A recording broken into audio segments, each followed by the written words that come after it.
Bapak dan Ibu sekalian, tadi kita mendapatkan satu insight yang luar biasa dari Profesor Zudan ya, terkait transformasi dari dokumen menjadi data dan kemudian memunculkan digital trust. Dalam kapasitas beliau sebagai sebelumnya sampai dengan tahun 2023 sebagai Dirjen Dukcapil yang mengelola data kita semua, ya, apa yang beliau sampaikan itu merupakan akumulasi dari pengalaman-pengalaman yang luar biasa. Saya ingin menyampaikan terima kasih dan penghargaan setinggi-tingginya kepada Prof. Sudan yang telah rela dalam kesibukan beliau sebagai pejabat gubernur, sebagai sekretaris utama BNPB untuk mau sharing kepada kita semua.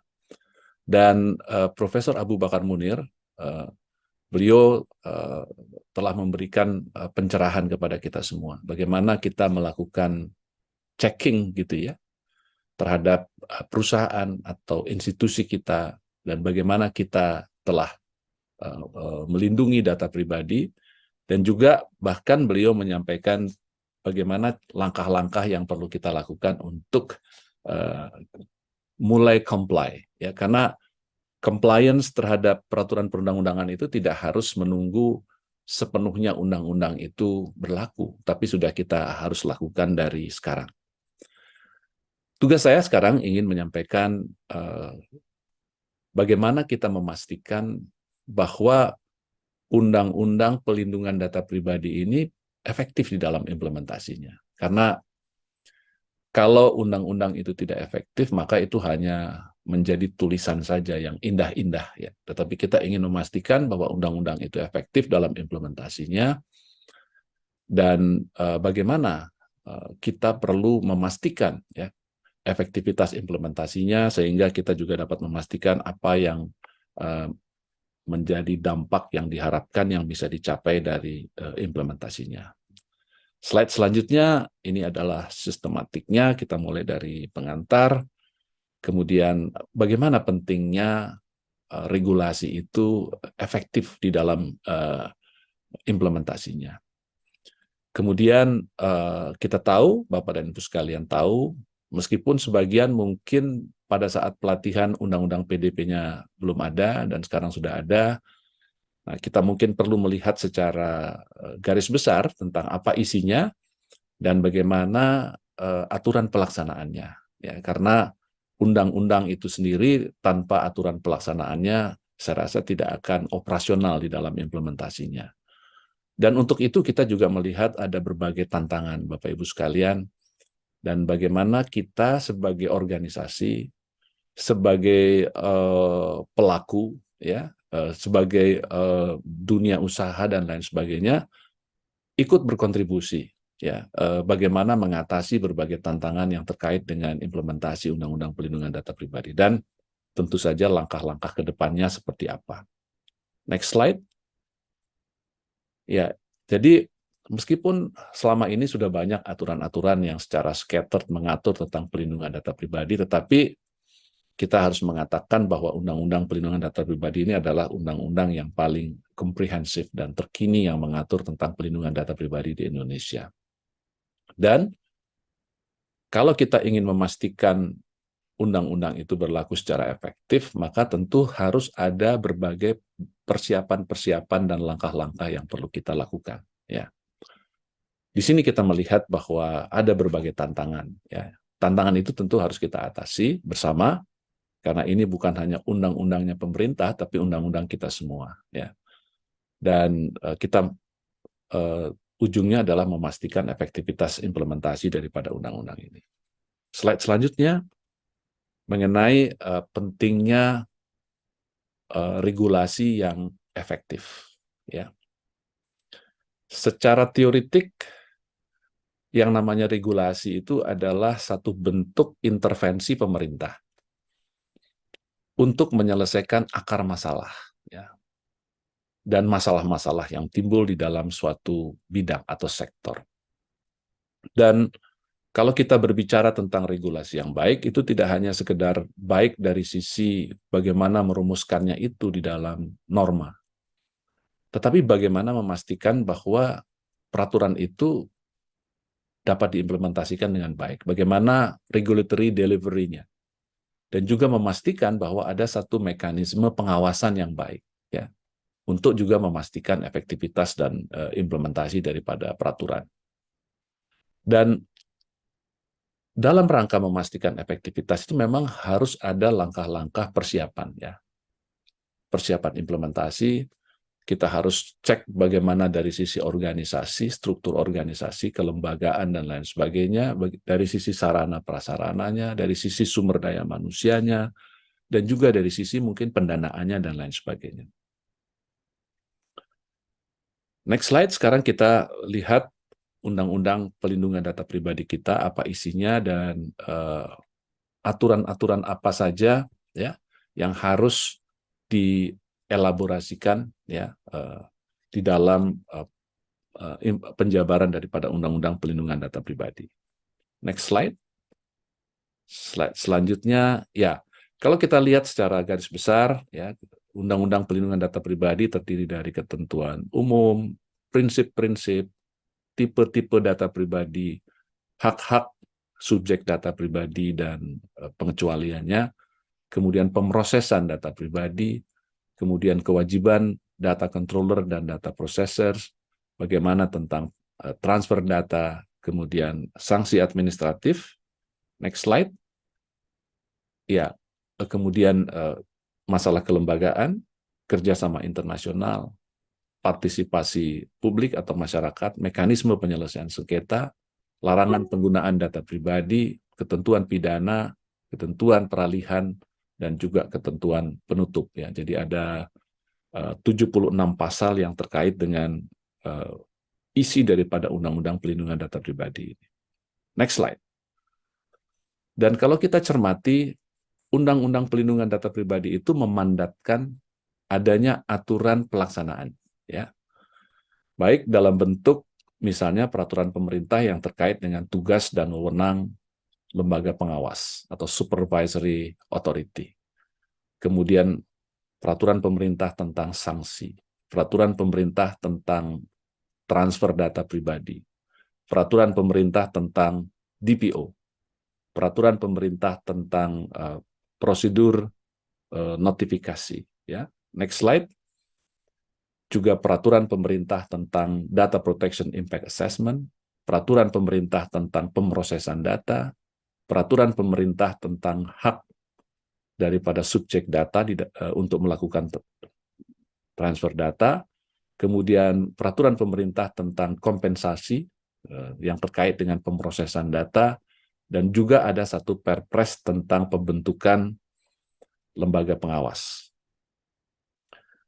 Kita sering mengatakan bahwa devil is in the detail, ya. Jadi Bapak dan Ibu sekalian, undang-undang ini tidak memberikan cek kosong, tetapi PP yang dirumuskan itu harus betul-betul melibatkan semua pihak, ya, dari the most affected parties, pihak yang paling terkena dampak, kemudian main stakeholders, ya, kelompok kepentingan yang utama, kemudian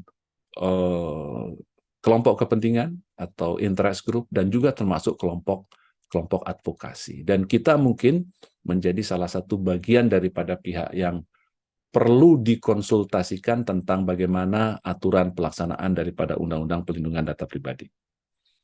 Next slide. Dari itu kita melihat ada persoalan-persoalan yang kita anggap sebagai tantangan, ya, yang harus kita kawal bersama. Ya, pertama yang terkait dengan lembaga pengawas, kemudian terkait dengan penegakan hukum, kemudian sanksi pidana, penyelesaian sengketa, kemudian grace period yang ada sekitar 2 tahun, dan juga tentang keamanan data. Ya, next slide. Dari sisi supervisory authority, karena undang-undang ini berlaku bagi sektor publik dan sektor privat, maka tentu saja kedudukan, tugas, fungsi, wewenang, dan kekuasaan daripada supervisory authority ini harus kita pastikan sebagai satu lembaga yang betul-betul profesional dan independen.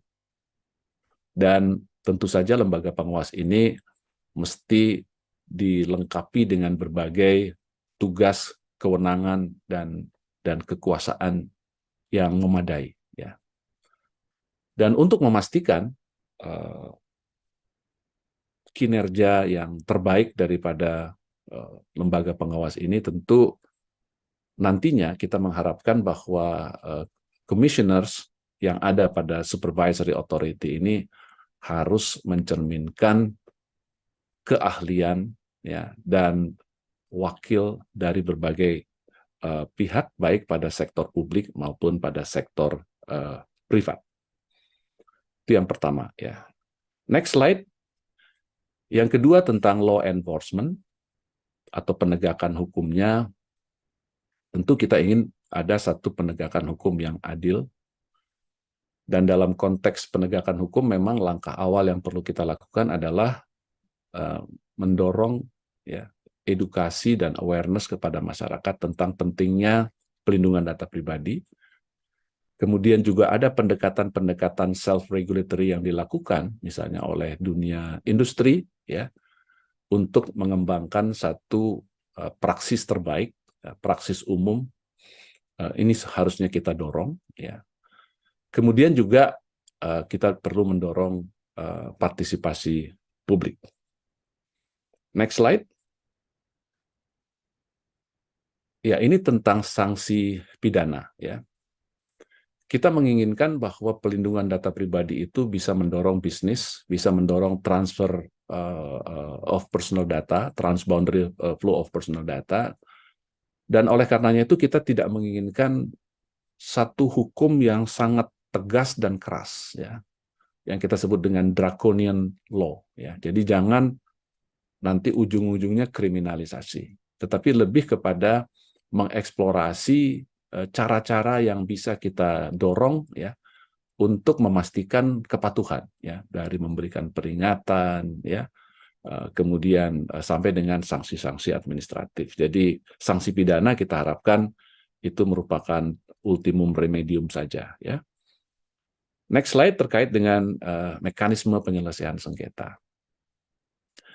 Kita mengantisipasi ya bahwa di dalam pelindungan data pribadi itu mungkin akan timbul sengketa, ya, sengketa antara data subjek dengan data controller, sengketa antara berbagai pihak yang terkait, dan biasanya pilihan utama dalam penyelesaian sengketa adalah mengeksplor alternatif dispute resolutions yang sebetulnya sangat banyak, ya, dan ADR itu sebetulnya basisnya adalah negosiasi, baik yang terstruktur maupun tidak terstruktur, baik yang direct maupun indirect. Itu harus kita eksplorasi di dalam aturan pelaksanaannya, dan kemudian kalau memang cara-cara itu tidak bisa diselesaikan, maka arbitrase adalah merupakan satu pilihan, dan tentu saja there is no arbitration without arbitration agreement. Ya, perjanjian arbitrase tentu perlu ada yang terkait dengan itu, misalnya terkait data sharing agreement,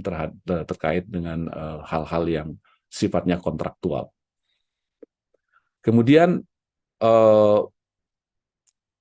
baru kemudian kita, kalau cara-cara yang lain itu tidak bisa menyelesaikan dan menjadi juga pilihan dari para pihak, kita bisa menyelesaikan itu melalui proses litigasi. Ya.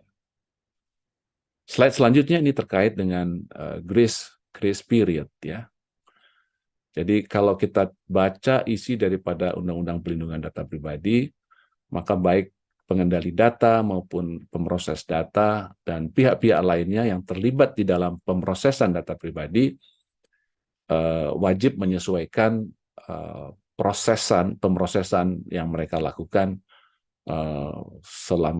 selama-lamanya sekitar 2 tahun. Ya. Dimulai sejak mulai berlakunya Undang-Undang Pelindungan Data Pribadi pada tahun 2022 yang lalu. Ya. Tantangannya tentu saja adalah apakah aturan pelaksanaannya itu juga sudah selesai dalam jangka waktu tersebut. Ya, karena implementasi dan penyesuaian juga memerlukan penyelesaian dalam dalam aturan pelaksanaannya, karena aturan pelaksanaannya menjadikan undang-undang ini menjadi lebih operasional. Dan berdasarkan pengalaman dari berbagai negara, banyak yang kita cermati bahwa waktu 2 tahun itu mungkin tidak cukup untuk mempersiapkan semuanya, ya, untuk mempersiapkan semuanya, termasuk masyarakat. Slide selanjutnya terkait dengan persoalan keamanan data, ya, data security. Jadi kalau kita cermati tentang 6 pillars ya, dari digital economy transformation misalnya, maka salah satu pilar yang sangat penting adalah tentang keamanan data. Dan pada dasarnya kalau kita bicara tentang pelindungan data pribadi, ya itu harus berdasarkan kepada pelindungan atau penjaminan atas keamanan data. Di beberapa negara ada aturan tentang khusus tentang data security, tapi di kita memang belum ada secara khusus. Namun aspek ini tentu penting untuk kita cermati, ya. Dan dalam pemrosesan data tentu data controller maupun data processors harus memastikan keamanan data, ya, karena ini menyangkut hak-hak daripada subjek data. Dan terakhir, Bapak Ibu sekalian, bagaimana next slide, ya, slide terakhir, bagaimana langkah-langkah ke depannya. Intinya bahwa kita harus memastikan implementasi daripada Undang-Undang PDP ini secara efektif, ya. Dan oleh karena itu, maka aturan pelaksanaannya kita dorong, ya, kita dorong untuk segera diselesaikan dan disepakati, tetapi dengan tetap memperhatikan partisipasi daripada masyarakat. Ya, jadi tidak boleh ada pembahasan yang diam-diam, yang tidak terbuka. Ya, harus ada konsultasi publik, meskipun ini terkait dengan aturan pelaksanaannya, karena konsultasi publik itu adalah salah satu pilar daripada praktek regulasi yang baik. Ya. Biasanya kalau konsultasi publiknya itu berjalan dengan baik, dan semua pihak yang terkait pada akhirnya bisa menerima bahwa undang-undang ini memang diperlukan untuk diimplementasikan, maka biasanya resistensinya akan rendah. Kalau resistensinya akan rendah, maka compliance-nya akan tinggi. Kalau compliance-nya akan tinggi, maka efektivitasnya juga akan tinggi. Di samping itu, suatu undang-undang juga memerlukan persiapan implementasi, ya, baik sosialisasi, organisasi, capacity building, ya, kemudian infrastruktur sampai dengan pendanaan. Dan sambil menunggu sepenuhnya undang-undang ini berlaku secara efektif, maka kita juga perlu mengembangkan praksis terbaik, ya, karena memang sejak desain awal, ya, undang-undang ini menerapkan 2 approach, satu yang imposed by government, ya, yang kedua self-regulatory approach. Jadi kita juga mengembangkan aturan-aturan misalnya pada sektor industri tertentu atau asosiasi dan lain sebagainya. Jadi pendekatan secara keseluruhannya adalah co-regulatory approach. Secara demikian, Bapak dan Ibu sekalian, hal-hal yang saya sampaikan secara detail pasti Bapak dan Ibu sekalian sudah lebih paham bagaimana mengimplementasikannya itu di dalam industri masing-masing, dan kita belajar dari situ untuk kemudian juga kita menyempurnakan aturan pelaksanaannya dari Undang-Undang Perlindungan Data Pribadi. Sekian, terima kasih. Wassalamualaikum warahmatullahi wabarakatuh.